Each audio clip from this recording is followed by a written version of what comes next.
In a courtroom where truth and shame go hand in hand, today's case stunned even the most hardened legal minds.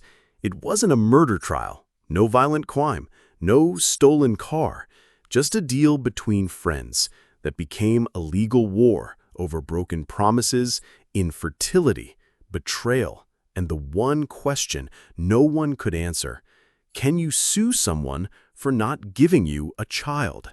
This is Soweto Files, and this is the father, the friend, and the fraud. Sipo and Lerato Dlamini were a respectable couple, married 10 years, stable jobs, a quiet life in a neat corner of Midrand. The only thing missing? A child. They had tried everything: home remedies, fertility diets, prayer meetings, even considered adoption, but nothing worked. Finally, Sipo got tested. The results were devastating. He was sterile, not low count, not poor motility, completely unable to father a child. The couple cried, prayed, screamed at each other behind closed doors, but one decision stood above all the noise. They still wanted a child that looked like them, a black child, naturally conceived, no IVF, no syringes, no anonymous donors. That's when they thought of Tabiso, their neighbor, Sipo's friend since varsity, a guy who'd fixed Sipo's car without charging a cent, who brought beer on weekends and called Lerato Ses, a man they considered family. They approached him carefully, nervous, embarrassed, but honest. "We can't have a child," Sipo said, "but we want one that comes from someone we trust." At first, Tabiso laughed it off. He thought they were joking, but when he saw their faces, he realized they were serious. Then came the terms: 3 times a week, natural method for 6 months, 15,000 rand a month. It wasn't about the money, they said. It was about legacy, blood, trust. Tabiso thought about it, talked to his wife, Naledi. She didn't object. They had an open marriage. She even joked about it. At least now we're charging. So Tabiso agreed, not out of greed, not out of lust, out of loyalty. The agreement was handwritten, signed by all three. No lawyers, just trust. The months that followed were awkward, but structured. Tabiso would knock at scheduled times. Lerato and Sipo kept it professional, quiet, sometimes even clinical. At first it was weird, but over time routine settled in. But each month that passed brought disappointment, negative pregnancy tests, sinking hope. By the end of 6 months, nothing. Sipo was devastated. Lerato shut down emotionally, and their marriage, already shaken, began to crumble. They blamed stress, blamed God, blamed fate. Then they turned on Tabiso.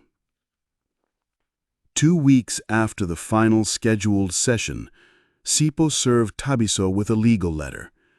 They wanted their money back, all 90,000 rand. They accused him of fraud. They believed he knew that he was also sterile. "You scammed us," the letter read. "You knew you couldn't father a child, and you took our money anyway."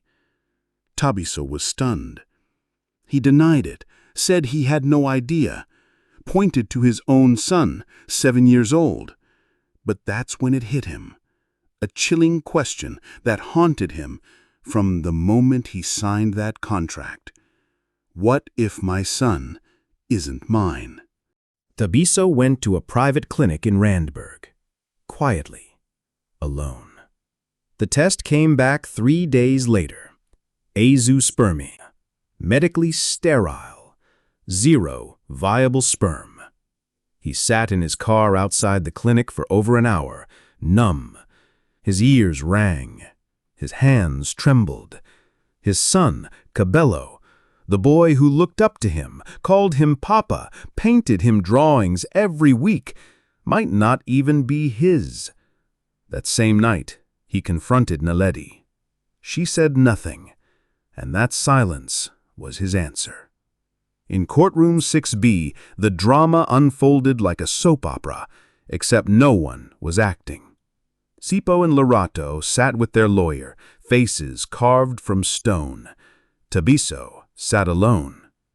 The judge, Justice Mokwena, struggled to keep the gallery silent.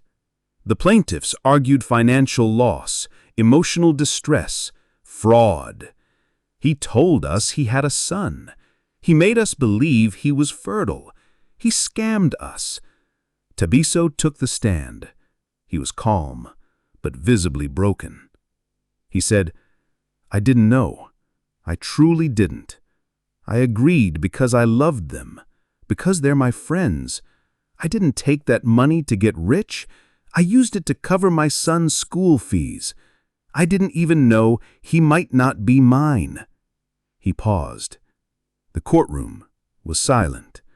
He said, "I've never donated sperm before, never done anything like this. I thought I was doing something kind. I had no idea this would ruin everything." The judge asked him one final question. "Would you have still agreed if you had known?" Tabiso blinked, swallowed hard. "No, I wouldn't have. Not for any amount of money." Justice Mokwena sighed deeply, removed his glasses, and delivered a ruling that divided the courtroom. This court finds that there was no intent to defraud. The defendant was unaware of his condition. The plaintiffs assumed risk in entering a personal agreement without medical verification. While I sympathize with the plaintiff's heartbreak, emotional expectation does not override legal principle. Case dismissed. Sipo stood up, furious. Lerato walked out. Tabiso sat there, still, quiet. Justice Mokwena added one last line. "There are no winners here, only wounds." Outside the courtroom, reporters swarmed. None of the parties gave comment. But across the country, the debate exploded. Was Tabiso guilty of false hope? Were Sipo and Lerato reckless? Should intimacy ever be transactional? This case wasn't just about fertility. It was about friendship, trust, and the unpredictable cruelty of truth. This is Soweto Files, and sometimes the most painful verdict is the one that sets you free.